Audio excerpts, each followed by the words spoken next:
சனி மகா பிரதோஷத்தன்று இந்த 5 பொருளை வாங்கி கொடுங்க. நினச்சது நடக்கும். தீராத கடன் பிரச்சனை தீரும். அனைத்து விதமான தோஷங்களையும் நீக்கி வாழ்க்கையில் நமக்கு சந்தோஷம் கொடுக்கணும் அப்படின்னா அதற்கு அதி அற்புதமான வழிபாட்டு காலம் எது அப்படின்னு பார்த்தீங்கன்னா இந்த பிரதோஷ காலம். சாதாரண பிரதோஷ காலமே ரொம்ப சக்தி வாய்ந்தது. அப்போ சொல்லவா வேணும் சனி மகா பிரதோஷத்துக்கு எவ்வளவு சிறப்பு இருக்கும். ஏன் அவ்வளவு சிறப்பு? சிவபெருமான் ஆழகால விஷத்தை உண்டு தேவர்களை காத்து அருள் செய்து ஆனந்த நடனம் ஆடிய வேலையை தான் பிரதோஷ காலம்னு சொல்லுவாங்க. நந்தியோட கொம்புகளுக்கு இடையில நம்ம சிவபெருமான தரிசனம் செஞ்சோம் அந்த நாளில் அப்படின்னா நமக்கு வேண்டுனது நடக்கும் அப்படின்னு சொல்லுவாங்க.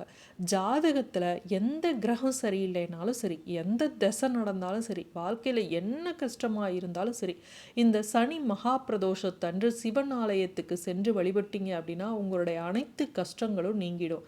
சனிக்கிழமையில சனி பிரதோஷத்தன்று சிவ தரிசனம் செஞ்சோம் அப்படின்னா நம்மளுடைய அனைத்து விதமான பாவங்களும் நீங்கிடும். சிவநாமங்களை சொல்லி வழிபட்டால் சிவனோட அருள் முழுவதுமாக கிடைக்கும் அப்படின்னு சொல்லப்பட்டுள்ளது. சிவபெருமானுக்குரிய அஷ்ட விரதங்கள்ல ஒண்ணுதான் பிரதோஷ நேரம். திரியோதசி திதியில 4 to 6 வரையில இருக்கக்கூடிய காலத்தை பிரதோஷ காலம் அப்படின்னு நம்ம சொல்றோம். சிவபெருமானோட அருளை முழுமையா பெறணும்னா பிரதோஷத்தன்று வழிபட்டோம் அப்படின்னாவே போதும். பிரதோஷங்கள்லயே திங்கட்கிழமையில வரக்கூடிய சோமவார பிரதோஷமும் சனிக்கிழமையில வரக்கூடிய சனி மகா பிரதோஷமும் தான் ரொம்ப விசேஷம்.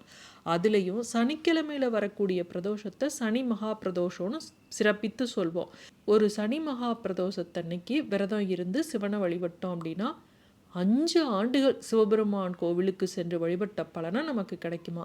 சனி பிரதோஷத்தன்று சிவபெருமானையும் சனீஸ்வரனையும் விரதம் இருந்து வழிபட்டோம் அப்படின்னா கிரக தோஷங்கள், சனி பகவானால் ஏற்படக்கூடிய பாதிப்புகள், 7 தசை, அஷ்டம தசை, இதனால ஏற்படக்கூடிய அனைத்து பாதிப்புகளும் நீங்கும்னு சொல்லுவாங்க. இப்படிப்பட்ட சிறப்பு வாய்ந்த சனி மகா பிரதோஷம் இந்த வருஷத்தோட கடைசியில இப்ப எப்ப வருது அப்படின்னு பார்த்தீங்கன்னா டிசம்பர் 28 வருது.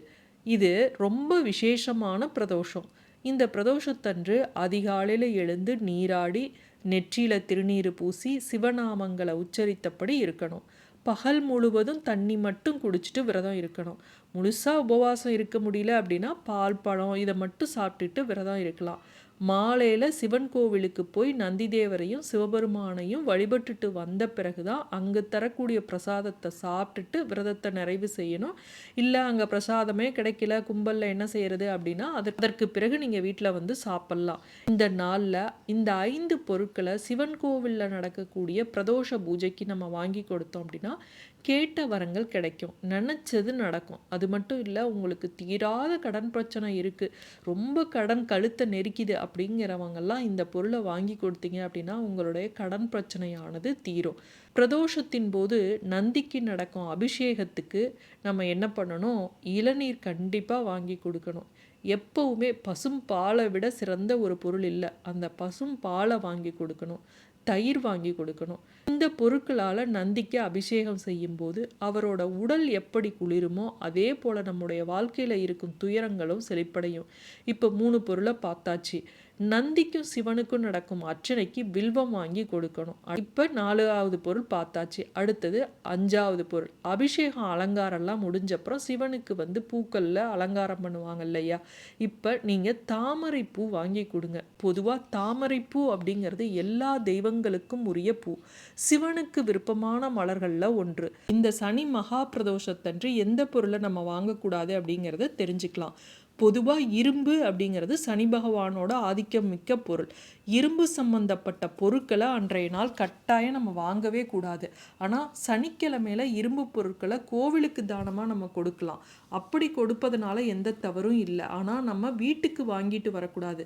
சரி, இரும்பு கடை வச்சிருக்கிறவங்க இரும்பு வாங்காமல் இருக்க முடியுமா அப்படின்னு கேட்பீங்க. அவங்க ரெகுலராக செய்யக்கூடிய அந்த வேலையை நம்ம செய்யலாம். ஆனால் நம்ம வீடுகளுக்கு புதுசாக இரும்பு பொருட்களை அன்னைக்கு நம்ம வாங்கிட்டு வரக்கூடாது.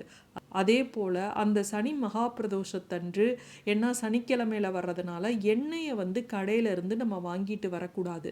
சனி நீராடினால் தோஷங்கள் விலகும்பாங்க. அதனால சனி மகா பிரதோஷத்தன்று நீங்கள் தழை தேய்ச்சி எண்ணெய் தேய்ச்சி குளிக்கலாம், அது தவறில்லை. ஆனால் சனிக்கிழமை எண்ணெய் வாங்கிக்கிட்டு வீட்டுக்கு வரக்கூடாது, அது நல்லதில்லை. 108 பொருட்களை மகாலட்சுமி வாசம் செய்வதாக சொல்லப்படும்.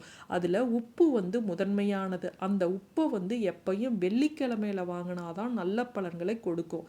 அதை சனிக்கிழமையில வாங்காதீங்க. அடுத்தது வீட்டை துடைக்கக்கூடிய துடைப்பம். இந்த துடைப்பத்தை நம்ம சனிக்கிழமையில வாங்கக்கூடாது. அதே போல் சனி பகவானுக்கு உரிய எள் இருக்கு இல்லையா, அதை சனிக்கிழமையில வாங்கக்கூடாது. எள்ளெண்ணெய் கொண்டு கோவிலில் அன்னைக்கு தீபம் ஏற்றணும் அப்படின்னா ரொம்ப நல்லது தான், அன்னைக்கு அதை செய்யுங்க. ஆனால் வீட்டுக்கு அதை நீங்கள் வாங்கிட்டு வரக்கூடாது.